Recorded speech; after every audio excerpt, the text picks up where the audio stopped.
Olá, irmãos e irmãs.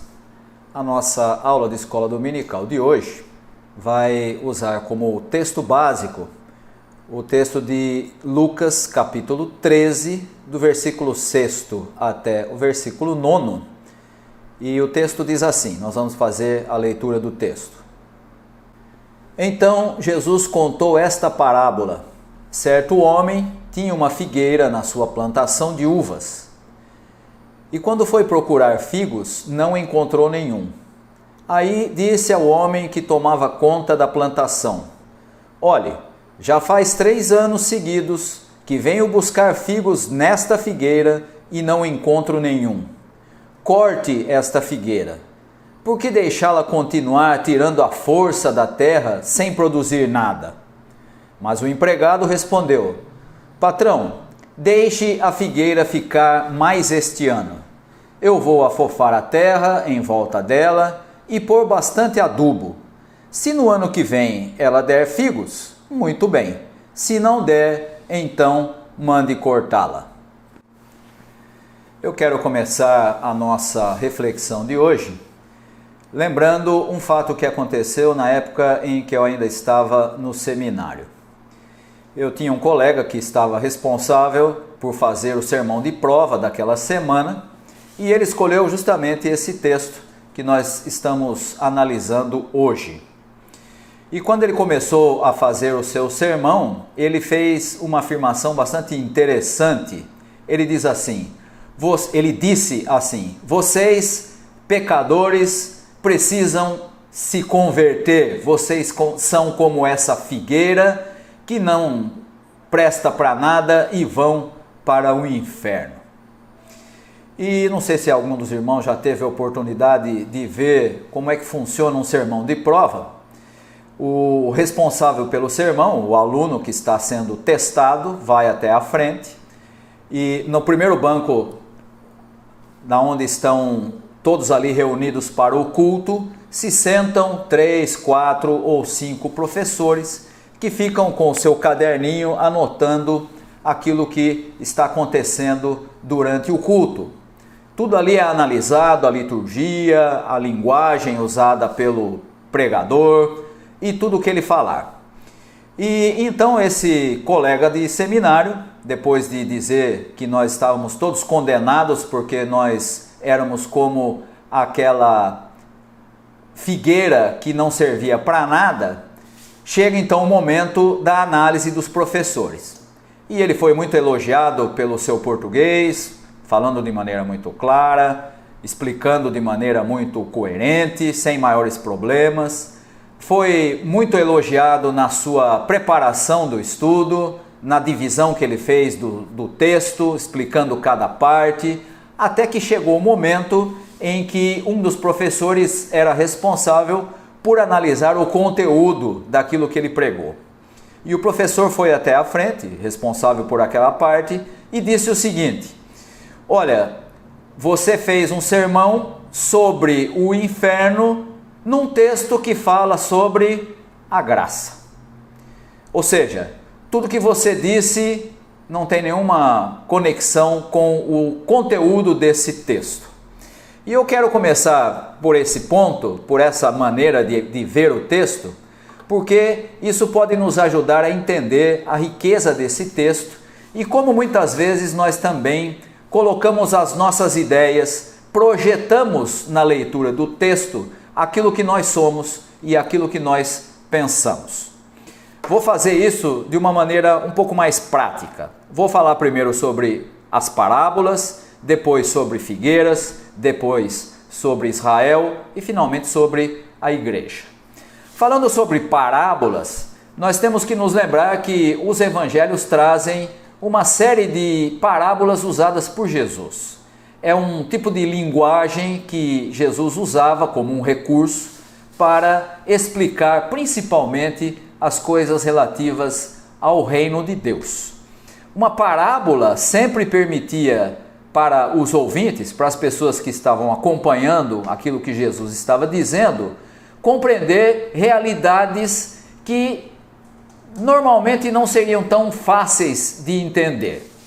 Em algumas circunstâncias, Jesus usou parábolas que já eram conhecidas, histórias que as pessoas já conheciam e sabiam o seu começo, o seu meio e o seu fim.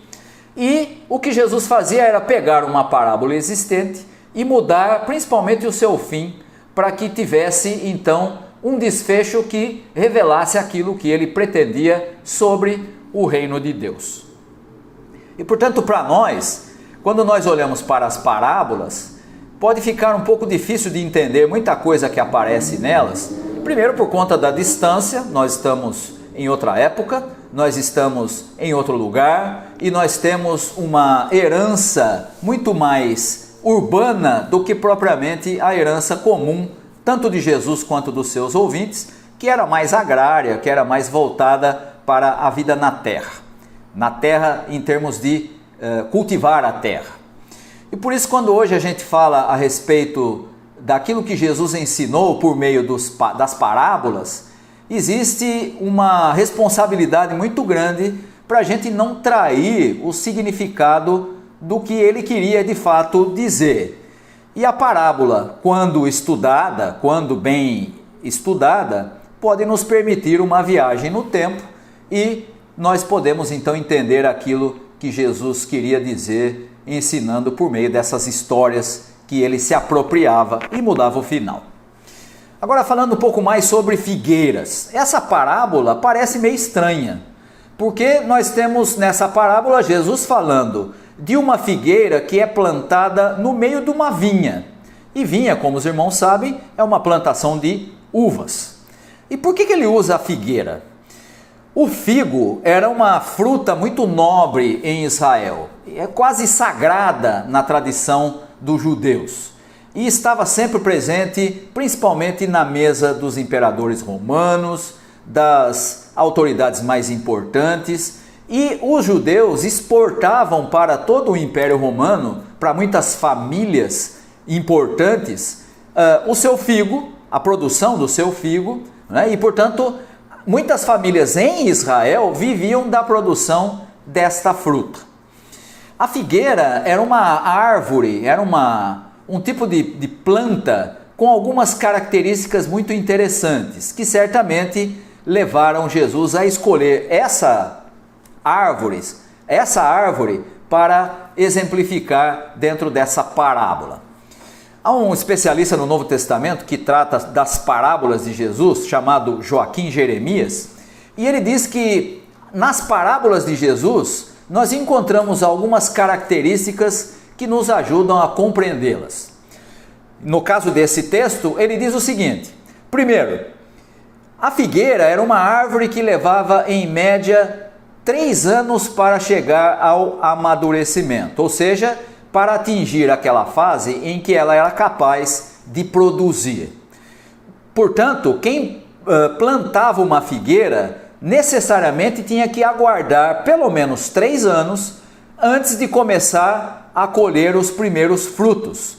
E aí então ele poderia ter algum lucro com a sua plantação. Segunda característica é que a figueira era uma árvore que extraía muitos nutrientes da terra e, portanto, acabava prejudicando as árvores que estavam próximas a ela. E terceiro, era uma árvore que não exigia muitos cuidados por parte de quem cuidava dela. Não era necessário ficar escavando, nem adubando, nem nada disso. E essas são as características da figueira. Vamos agora focar a nossa atenção um pouco mais em Israel, falando um pouco mais de Israel.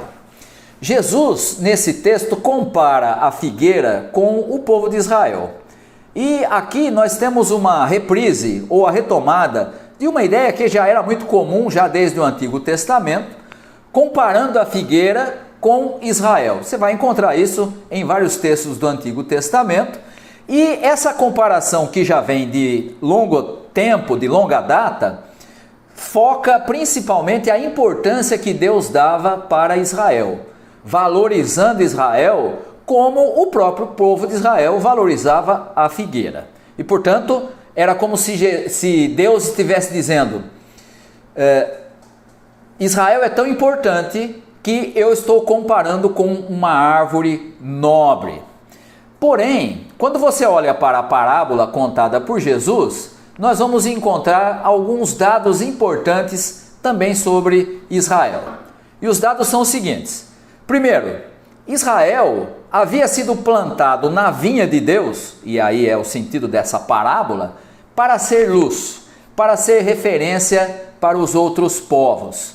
E, portanto, era uma figueira no meio de uma vinha que se destacava em relação às outras árvores. Você vai encontrar isso no Antigo Testamento, já desde o começo, quando Deus chama a Abraão e ele vai dizer: chamei você para você ser o pai de uma grande nação e para você servir de exemplo para as outras nações. O segundo aspecto sobre Israel, comparado aqui com uma figueira, é que Israel estava ali onde Deus o colocou como um povo. E estava ali como um povo inutilmente existente no meio da vinha de Deus. E você pode notar que o dono da vinha já há 3 anos ia até aquela figueira para buscar frutos e não encontrava nada. Veja, isso significava que se levou 3 anos para que aquela figueira pudesse produzir, e já há 3 anos o dono da vinha ia até lá para buscar frutos e não encontrava nada, significa que aquela figueira há 6 anos tinha sido plantada e nada produzia. Não estava produzindo figo nenhum.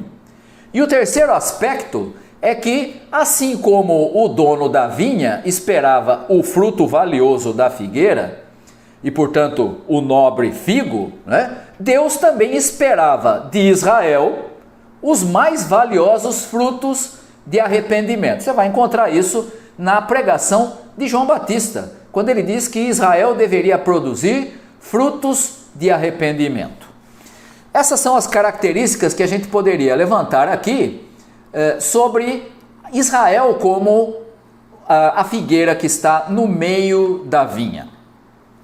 Se você retomar, que não é o caso aqui porque Jesus muda o final, mas se você retomar a tradição antiga, ou seja, a história original, a história que Jesus toma para exemplificar, ou seja, a parábola original, Jesus modifica esse fim, porque na parábola original, o que acontecia com essa figueira no final das contas? Ela tinha que ser cortada e jogada para ser queimada. E portanto não era digamos assim, não era um final muito promissor, pelo contrário, o seu destino era ser queimada. E portanto nós temos uma mudança interessante, porque nessa parábola modificada no seu final por Jesus, aparece uma figura nova, que é a figura do viticultor, do criador, do cuidador da vinha. E se você acompanhar a leitura, você vai perceber que ele vai fazer uma proposta ao dono da propriedade toda. Olha, vamos fazer o seguinte, deixa eu cuidar mais 1 ano dessa figueira. Eu vou fazer até aquilo que ela não precisa. Vou fofar a terra, vou adubar. Não era necessário, não era assim que funcionava com uma figueira, mas essa é a intercessão desse viticultor diante do dono geral da vinha, que aqui é representado pelo próprio Deus. Não é? A figueira, na visão desse viticultor, ainda poderia ser salva, mas somente por meio da intervenção dele, do viticultor. E é assim que Jesus se coloca diante de Israel. Vocês podem ser salvos, mas somente através de mim. E aí nós podemos nos lembrar da expressão de Jesus, quando ele diz: eu sou o caminho, a verdade e a vida, ninguém vem ao Pai senão por mim. Essa é a proposta que Jesus apresenta nessa parábola. E finalmente vamos falar sobre a igreja. O que é que essa parábola de Jesus tem a nos dizer hoje? A igreja de Cristo, nós que aqui estamos, somos o novo Israel de Deus. E portanto, nós somos hoje essa figueira, que deveríamos, da mesma forma que Israel, também produzir frutos. E pela nossa inutilidade, pela nossa condição de pecadores, nós já deveríamos, na verdade, ter sido cortados da vinha de Deus. Porém, Jesus Cristo, nosso Senhor, na cruz, fez-se o nosso viticultor, aquele que intercede por nós, que trabalha em nós e que trabalha na vinha de Deus, manifestando através da sua própria vida a graça, o amor de Deus por cada um de nós. Veja, a ação de Jesus em nosso favor, nós que somos a Igreja de Deus e que estamos vivendo nesse presente tempo essa nova oportunidade, essa nova chance de produzir, da mesma maneira que foi dada mais um ano àquela figueira, Jesus quer produzir em nós, na nossa vida, na vida da sua igreja, que é agora a nova figueira, oportunidades de produção, de frutificar. Aí está a grande beleza do Evangelho, a beleza incomparável da graça, o amor e não o terror, como na pregação do meu amigo no seminário. É saber que nós não temos nada a merecer de Deus, que já deveríamos ter sido cortados e lançados ao fogo pela nossa inutilidade, pelo nosso pecado, mas que Deus, que nos amou, que ama e que continua nos amando, nos oferece mais esta chance. A incomparável beleza da graça de Deus é que nos mantém fazendo parte do seu povo. Que a glória seja dada a Ele, aquele que revela a sua graça, aquele que nos ama, aquele que cuida de nós e aquele que, apesar da nossa limitação, continua nos dando a cada dia novas oportunidades para que nós frutifiquemos. Que Deus possa abençoar a cada um dos irmãos e que o Senhor possa abençoar também a nossa comunidade de fé, para que ela seja uma figueira frutífera. Deus abençoe a todos. Amém.